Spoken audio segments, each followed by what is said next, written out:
Funny story, I've actually already sat down to record this video and then I went to edit it and realized that I was slightly out of focus the entire time.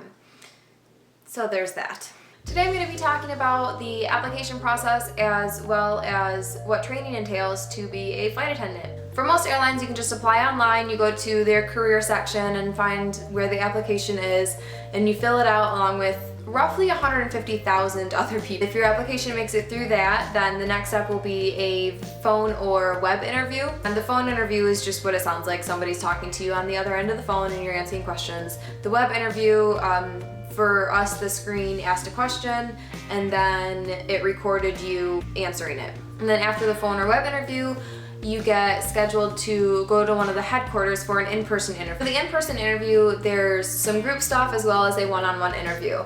The group stuff was really where you try to stand out from everybody else. It's where they're seeing who interacts best with other people and who's outgoing and kind of a leader as well. By the end of the day, we knew that we had gotten the job. They processed all of our stuff and took our picture for our badge and sent us home. A couple weeks later, they sent out an email saying when our training date was going to be, and we started training on February 10th, 2014. Our training was 5 weeks. Some airlines go up to 8 weeks. Mine was unpaid. Some airlines do pay for their training.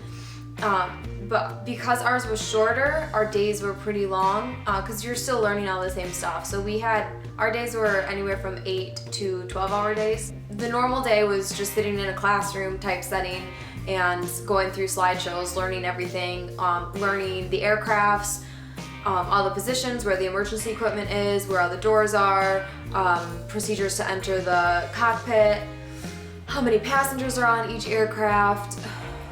Oh, and before training even started, we had to know airport codes. That was our first test. So you do all this classroom stuff where you're just learning basic things, and then we get tested on everything. And then there were also hands-on type stuff where you go into a mock-up of an airplane and you're able to actually practice. We also put out fires and did emergency stuff, like first aid type stuff. We learned CPR and if somebody's choking. We learned what to do if a woman starts giving birth on the plane, which I hope that never happens to me because I think I would totally freak out. So it's actually really, really extensive. You learn so much stuff because you're 30,000 feet in the air, and unless there's a doctor on board, it's basically all up to you. One of the drills that we also practiced was a water evacuation where we had to set up a raft and we all had life vests on, and it was just really chaotic. And of course we were in Phoenix and the weather was great every single day except when we went to the raft and it was mid-60s and raining.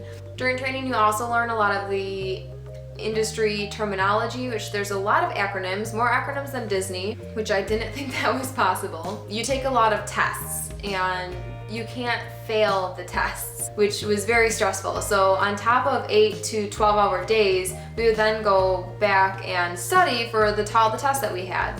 The majority of training is really just learning the aircraft that you're going to be working on and emergency situations. There really wasn't a lot of service training. We only had a couple days, and that's really the brunt of the job. Like that's what we do day in and day out, but that just kind of comes the more that you're working. The emergency stuff is what we have to be trained to do. Our main concern is just getting you from point A to point B safely. The service is just an amenity that airlines offer to make your transportation more comfortable. After you pass all of your tests and get through a very stressful and exhausting and emotional 5 weeks, you then have an operating experience where you actually work a couple flights. For us, we had to have at least 5 hours of experience.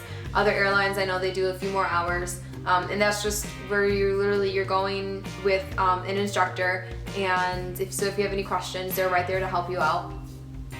But it's just real-time flying. After you pass all your tests and pass your operating experience, because you do get a pass-fail on that, then it's graduation time, and the graduation is just a ceremony that they have, and you get your wings, and it's really exciting. That's pretty much it. And as far as the process of becoming a flight attendant, I won't get too much into everything that being a flight attendant entails because that is a whole whirlwind of an adventure, and I am still learning a lot myself too. I hope that you found this video fairly informative and helpful, and now you kind of have a better idea of the process, the intense process that occurs before you can actually become a flight attendant. Don't forget to give the video a thumbs up if you liked it, and subscribe so you know when I post other videos, and follow me on all my social media. Leave links down in the down bar, and leave any comments. If you have any other questions that I didn't cover, then please leave comments and I will try to answer them as quickly as possible.